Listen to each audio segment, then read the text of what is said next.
Hello, everybody, and welcome back to the Garibaldi Red podcast, a Nottingham Forest podcast. I'm Max Days, your host, and it's been another busy week for Forest, hasn't it, with transfers after Forest completed the signing of Alex Morena from Villa on a season-long loan with an option to buy, and then Forest heavily linked with Eddie Nketiah. If you haven't checked out our episode, first of all, on Moreno, we'd highly recommend you do that. We speak to someone that knows a little bit more about him. So we'd recommend you go and watch that. And today we thought we would do a podcast, of course, on Forest's, the small matter of a away game in the Premier League, the second game of the season away at Southampton. And we'll also discuss the latest transfers around Forest with Eddie Nketiah in late stages, really, of talking to Forest. So we expect him to be announced pretty soon. And to discuss all of that and much, much more, I am sure, is Mark Turner. Mark, good to see you, mate.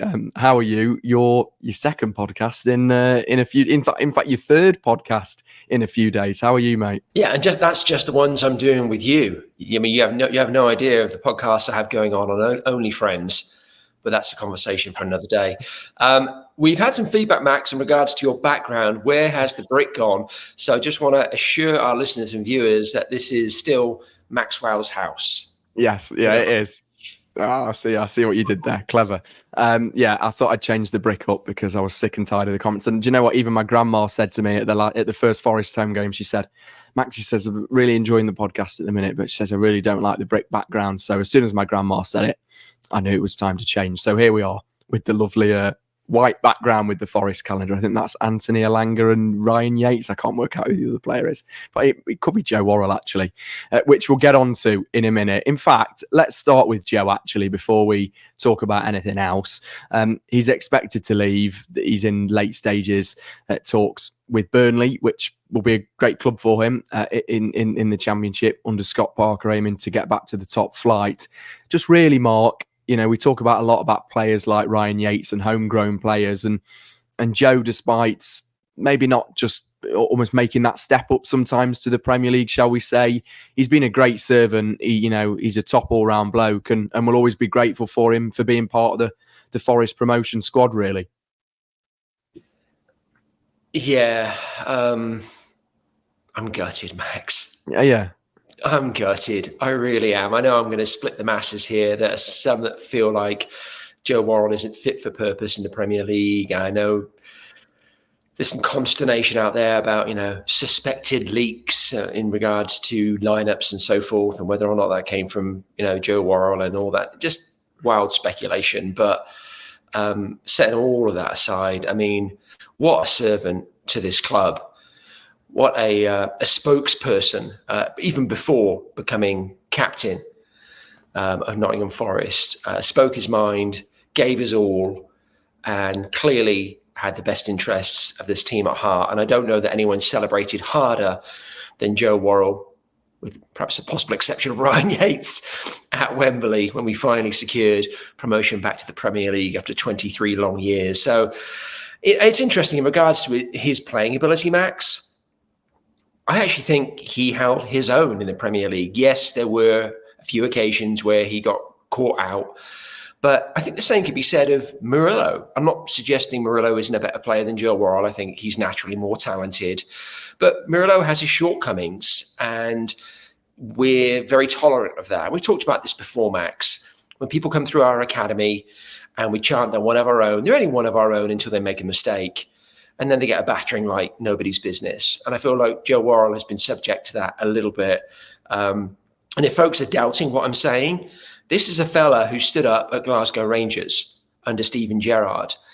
You can argue about the quality of the Scottish League, but he's still playing for a team that routinely play in the Champions League or on the European scene. Likewise, Besiktas, where he was a regular and even notched a goal, I think. He has quality. He can be nurtured. I think this is a big loss for Forest in a number of different ways.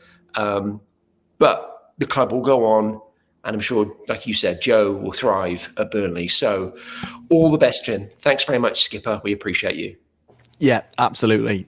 Second that. And I'd also just say as well, from a personal point of view, when I went down to the training ground a few times to do some filming a couple of years ago when I was, even though I am still young, even though when I was younger, just Joe was great, and I can remember interviewing him loads, and just the way he conducted himself around the club. Everybody spoke highly of him, whoever you spoke to, whether it was the media staff at Forest, whether it was the cleaning staff, the kitchen staff, whoever. He was just a real, top bloke and a nice guy around the football club. So you're right, he can get criticised.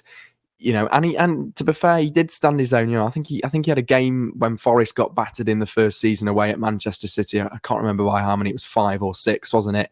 And Joe actually was maybe one of the only players at the end that came over and stood and applauded the Forest fans for a while, rather than just coming over, a quick round of applause and going back to the dressing room straight away. So I'd always say that he's been a great servant, and it's almost been a pleasure watching Joe. From when he was a young lad, when Gary Brazil gave him his chance, and almost him survive under Forest during all the turbulent times, including Fawaz and including the depths of the Championship to winning promotion. So yeah, absolutely fair play to him, and we wish him the very best at Burnley. Right, let's move on to another piece of transfer news before we talk about Southampton, which is Eddie Nketiah linked. He's been a player that I think Forest had some slight interest in last year, but when I say linked, I mean it's pretty much all agreed. That's after another bid was rejected for Jimenez, who we spoke quite a lot about on the last podcast, Mark. But what do you make to Nketiah? I've noticed on social media, as always on Twitter, it causes divide. It causes that 50-50 split down the fan base. But this is a Premier League proven striker from Arsenal. Forest are going to be paying a fair bit of money for him. What do you make of the signing? Well, I take umbrage with several of the things you said there. So you're right. It is a potentially divisive signing. I don't think it's a 50-50 split. On the WhatsApp group that I'm on with the North American lot, they threw a poll up there, and Jimenez came out strongly favoured. And I think if you look across the Tweety and other social media, it's a similar story. I think Jimenez is the favoured candidate. He has a couple of years on Eddie Nketiah, which in the grand scheme of things is neither here nor there. But in terms of salon, it can be. He's also the number one striker in a FIFA-ranked top 20 international team. Jimenez has pedigree.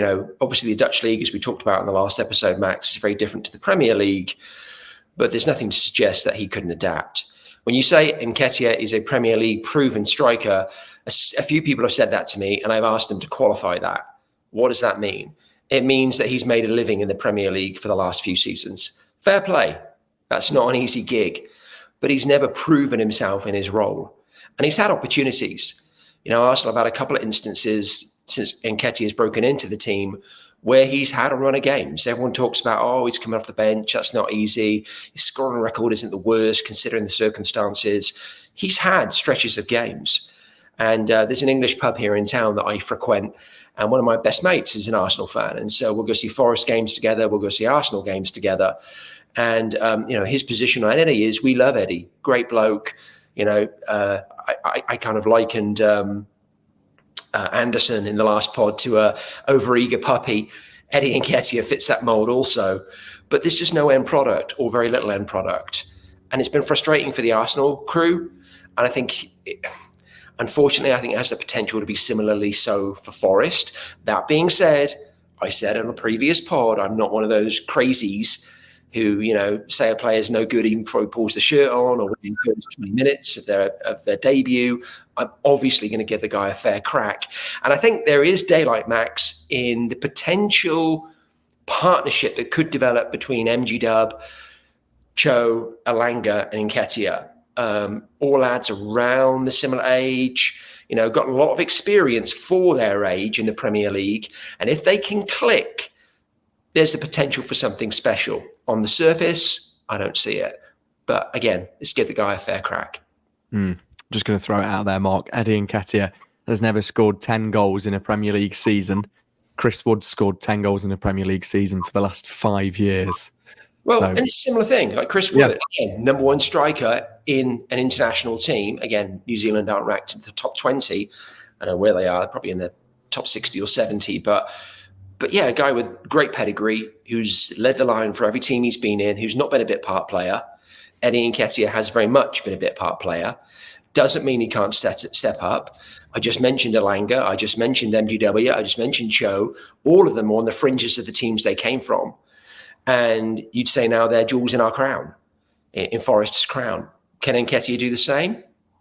Potentially. Will he? Jury's out. I think he will. I think that there's time to almost reignite his. My only point to differ would be, Mark, that he is a young lad and he is, I think often for young players that can break through or not even break through that just get signed, it can be hard to find your way occasionally, maybe in a top 6 club like Arsenal, because the ability difference is so high between who's in the first team and who might be on the bench or who might be breaking through. So for a player like Eddie Nketiah, I think maybe you mentioned the run of games and the talk around that. Maybe he just needs a bit of that. Maybe he needs a coach taking him under his arm and just giving him a bit of support. I think it could work out. I can see your point, and I agree. I think Jimenez would have been the better alternative. And I think for the fee you're paying for Nketiah as well, around 30 million, that's quite a big fee, right? That's quite a big fee. And that's not including wages, which speculation suggests he may end up being the highest paid player in the team. Yeah, and for that, he's going to have a point to prove, right? When we talk lots about when Morgan Gibbs-White came into the football club and he was the most expensive player at Forest, he was around the region of 40 million. He had a point to prove, and boy, has he proven that point. And Nketiah's got to do the same, and hopefully he does. We'll see. Going to bring up a stat. Just quickly to counteract that, said, he's in Arsenal, he's competing with other great players. Sorry, I know you just brought your graphic up there. Oh, good grief. Cut you off at the knees. He's competing with other good players, and that's really difficult. It's hard for him to get chances, but he's gotten chances in the last 2 seasons, Max. And as a forward, he's been being provided, try saying that fast 3 times, by players like Saka, by Odegaard, by Martinelli, by Jesus. Those are players that demonstrably are better than the guys he's going to be playing with at Forest. And so when you've got those guys providing you with opportunities and your goal scoring record still isn't particularly impressive, there is going to be concern. And I think you're right. That's only compounded by the potential transfer fee and him potentially now being the highest earner at the club as well. But set all that aside, give the lad a chance. If he ends up scoring 12 or 15 goals this season, we will be giddy. And that could be the difference between survival or not this year. Yeah, you're right. It absolutely could be. And also, he's a young player. He's got a lot to prove. No disrespect to Taiwo and Chris Wood, but they are both injury prone. Taiwo more than Chris Wood. So Forest maybe look at this from a point of, actually, let's give Eddie Nketiah a chance if we're giving Taiwo and Chris Wood numerous chances, given their age and given maybe their previous injury record. So 3 Premier League strikers, albeit maybe 2 at the minute, given Taiwo's kind of fitness potentially. I think Forest are in a good position. I just wish it was. I agree. I just wish it was maybe Jimenez. Maybe we're just a bit more. We'd be a bit more excited. But we're football fans, and opinions can quickly change. Absolutely. Yeah. If the deal gets and it's just occurred to me that I'm the Chris Wood and you're the Eddie Nketiah of this podcast. Yeah. Exactly. Give me a chance. That's what I wanted to say to people when I first took over. Just give me a chance. All right, come on. Hit your fancy graphics. Let's go. Right, I'm going to hit the fancy graphic. Who needs a girlfriend when you can show graphics like this? Which is provided to us by the great guys at WT Analysis on X, Twitter. We highly recommend you go and check them out. And it just shows, really, Eddie Nketiah in the final third. And a bit of information that the guys put with the graphic, if I can find it in time. But while I try and find it in time, but you can see kind of the area, and it shows a lot of his work is in the 6-yard box, and it shows, I suppose with fancy stats like this in graphics, Mark, it's hard to tell, But, it's a player that gets over the pitch quite a lot, but a lot of his work is done in the 6-yard box, which may work with Forest, given Alanga, Hudson-Odoi, Morgan Gibbs-White surrounding him. Maybe that is the answer to Forest's problems at times. Yes, Chris Wood can get on the end of stuff, but if you've got a player that's a little bit more reactive in that 6-yard box, because Taiwo can struggle at times, Chris Wood can struggle at times. They're not shall we say, the fastest player. Maybe Taiwo is, but in terms of reactions and in terms of quick reactions and quick turns in the box, Nketiah can provide that. Maybe Chris Wood and Taiwo don't. Do you agree? Yeah, I mean, one thing that jumps out at me here, looking at these fancy graphics, and again, thanks WT, these are fantastic. And I'm about to argue with myself now, which when you get to my age, Max, isn't uncommon, by saying that, one of the things we talked about with Jimenez is that he was very good in the air. And again, I keep referring to previous pods, but you should go check out all our previous pods if you haven't seen them, because Max always does a good job. The rest of us, not so much, but he drags us along.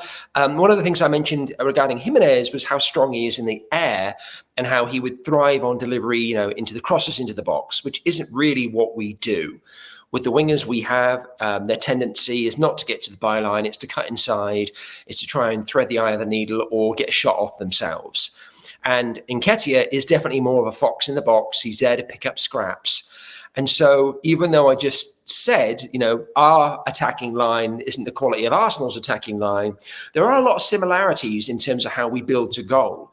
And so that could benefit Nketiah. He could potentially slot into and get up to speed with the Forest way quicker than a player like Jimenez, for instance, who's looking for that service, from different angles and in the air and so on.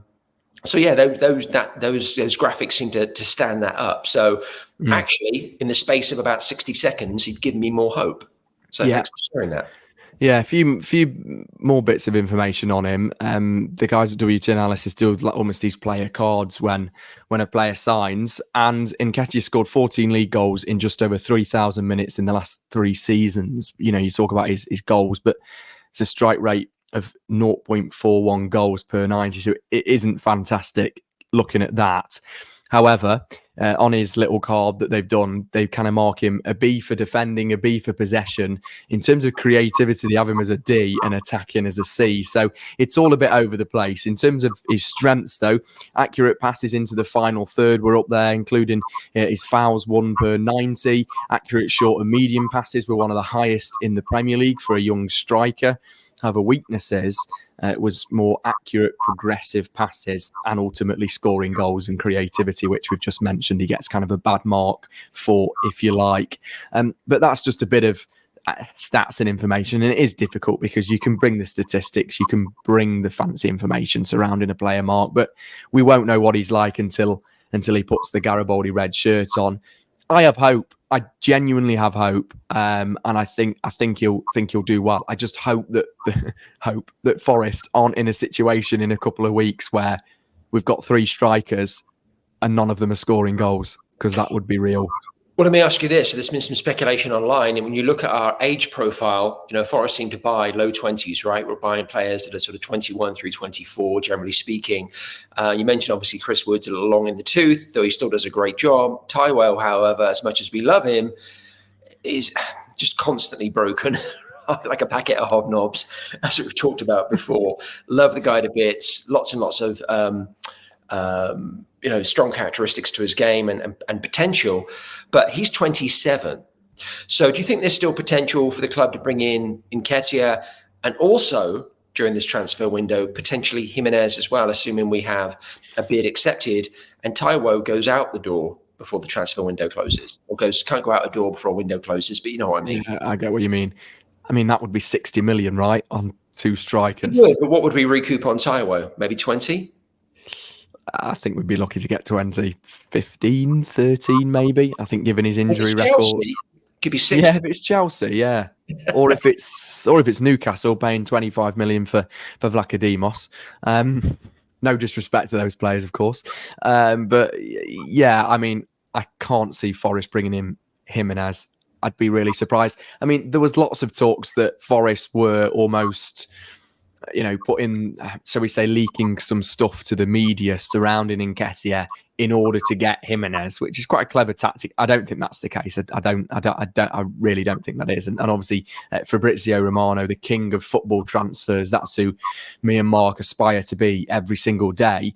He pretty much said that the deal is done and that it's in the closing stages. So I think Nketiah will be announced maybe before the Southampton game. Obviously, he's not going to play, but I think he could be announced on Saturday. I think we'll see him in a Forest shirt for the Wolves game. Genuinely, I think that could be that could happen quite quickly. Right, let's move on to the Southampton game. We've spent quite a bit on Nketiah, and obviously we've done other bits and pieces in the pod talking about Joe Worrall leaving. But it's another big game. I mean, it's a newly promoted side, Mark. We touched on it a little bit in the podcast after the Bournemouth game. You'd think on paper you'd be again targeting Forest to win, but this isn't going to be easy going away to a packed out St Mary's Stadium. They'll be full of energy and optimism, shall I say, after getting promoted. So it's going to be difficult, but there's no reason why Forest shouldn't be going there aiming to almost turn round the away form, because that is what's let Forest down, right, in the last two Premier League seasons.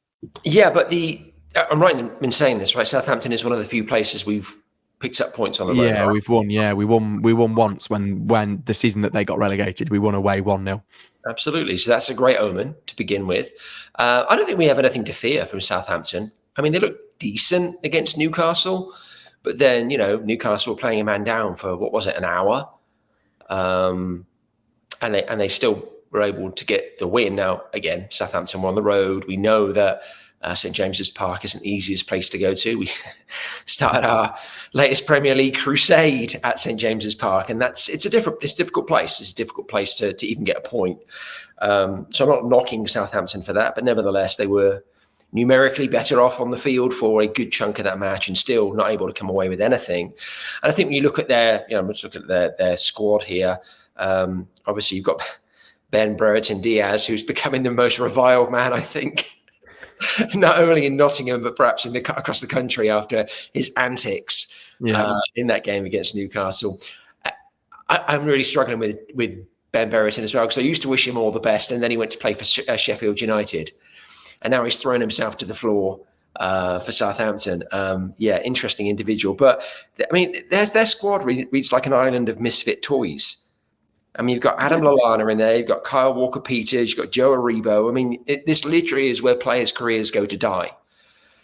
And maybe I'm being a touch harsh there, but their recruitment policy certainly doesn't mirror Forest's.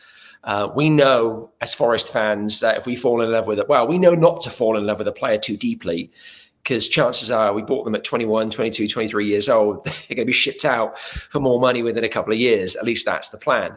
Hopefully, as time rolls on, we're going to be able to hold on to those players and build something. Southampton, I feel like, have just cobbled together their squad. They play some decent football. There's no doubt about that. Like the way they go about the game, I appreciate. And I don't think we're certainly not going to roll them over, nor do I think the reverse is true. I think it's going to be a tightly contested match. But quite honestly, I expect Forest to come away with something. Like, I genuinely expect, I'm not hoping, it's not fingers crossed, we come away from St Mary's with at least a point. Yeah, me too. I am hopeful. You just wonder though, Mark, and maybe this is something that Nuno's been having to work on during pre-season and still now, the mentality perhaps with some of the players going away from home, because Forest have struggled for so long in the Premier League, for the last two seasons away from home, and you just wonder why that is, and why Forest can't go and play the style of football and the way that we play at the City Ground the same way we can do, and do it away from home. So that is a concern that surely he would have been working on, right? Yeah, I would think so. But then, in the last pod, you bemoaned the mentality around, conceding late on in the City Ground again. And so mentality is always going to form a part of, what happens in a match and across a season. I'm also a big believer in momentum, again, both within games and across a season. All of these things influence things. It's not simply a case of spend the most money, bring in the most talented player per FIFA, and then, go win everything. All of these things, of course, will influence outcomes. And I'm sure Nuno is doing work around strengthening mentality and around positivity and saying, eyes on the prize, staying focused on the goal, game to game across the season. I'm sure they have targets set, throughout the season and where we want to be come Christmas and so on and so forth. But I wouldn't read too much into that, the mentality piece. I really wouldn't. Nuno's building something here. There are some fans that criticize the fact that the starting lineup this season varied almost not at all from the final game of last season. I don't consider that to be a weakness. Like I said to you in our last pod, I see what we have on the bench. I see what we have potentially coming through the door. I'm very optimistic about the direction in which Forest are going. So I think the fact we have consistency, cohesion, there it is, folks, in this team beginning to develop, I think is a really positive thing. So it's early doors. It's game 2. Let's not get too carried away. Again, I expect us to come away from Southampton with something. Just you wait, Mark, until you eventually come to the UK this season. I'm going to get a Sharpie and I'm going to write cohesion on your forehead. I just want present me with a T-shirt. I will wear it the entire match. All right, yeah, deal. Let's do it. And do you know what, Mark? I'll make a deal with you. If Forest finish, because it's not going to happen, if Forest finish in the top 6 this season, I'll get cohesion tattooed on me somewhere. That really isn't going to happen, right? Surely Forest aren't going to finish in the top 6. Moving swiftly on. Final predictions, Mark. What do you reckon? I'll say, I hate to do score prediction things, but we've got to do it. I'd say Forest 2-1. I fancy us. Didn't I say 1-0 in a previous pod? I can't remember. I can't keep it you straight. might have done. But I'm going to say 1-0. So perhaps I'm repeating myself or remaining consistent, depending on how you look at it. But yeah, I think we'll come away with a 1-0. What I'm curious to see, Max, is whether Milenkovic comes back in. Because I think defensively, we didn't look horrible against Bournemouth, but we didn't look great. But again, I couldn't put that down to game 1. What are your thoughts? You think Milenkovic comes straight in for his debut? Yeah, it's funny that I was literally just about to mention it. I think he does. I think he slots straight into that starting 11. I thought Bolly had an okay game. However, at times I think mentioned it in the previous pod.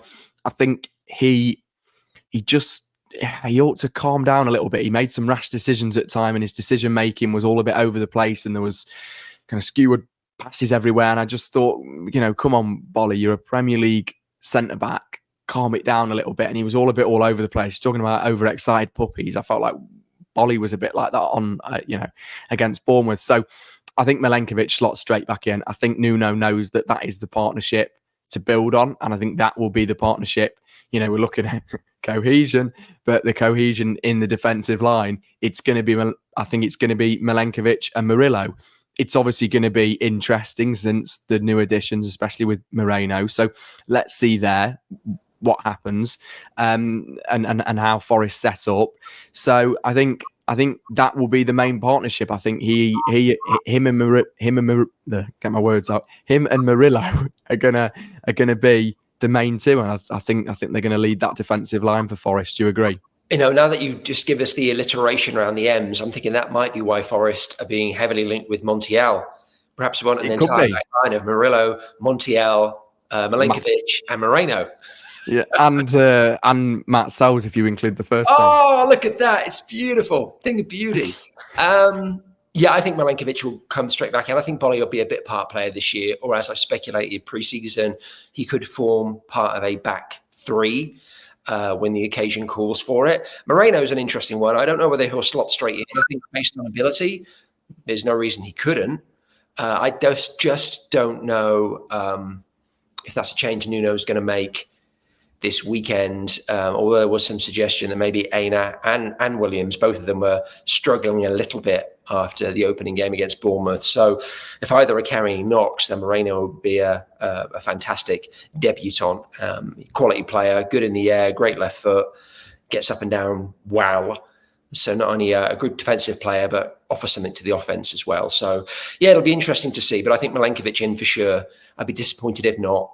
I think, all things being even and there not being stupid FIFA rules about bans carrying across countries for meaningless cup competitions, he would have started against Bournemouth. So that is what it is. But look forward to seeing him when he finally makes his debut, hopefully this weekend. Yes, hopefully this weekend, and hopefully 3 points to kick it all off. It would be nice for Forest to get a win to kickstart the season, really, giving a point against Bournemouth. Right, that does us nicely, I think, Mark. We will see you in the next few weeks, I am sure, and we will see everybody back on Monday for our review episode. We're hoping to get Sarah back on. She's had a bit of time off recently, so she should be back with us. And it's all fun and games. Hopefully Forest get 3 points, and we're talking about a positive performance, but we shall see. As always, if you did enjoy, like and share, subscribe on the Garibaldi Red podcast and YouTube channel. Give us a follow as well. Leave us a review. See, I've messed up the outro because I haven't even got a script with me today, Mark. There you go. These presenters, hey. Right, we will see you next time from the 2Ms. Plenty of alliteration and stuff like that in this podcast. We'll see you then. Bye-bye.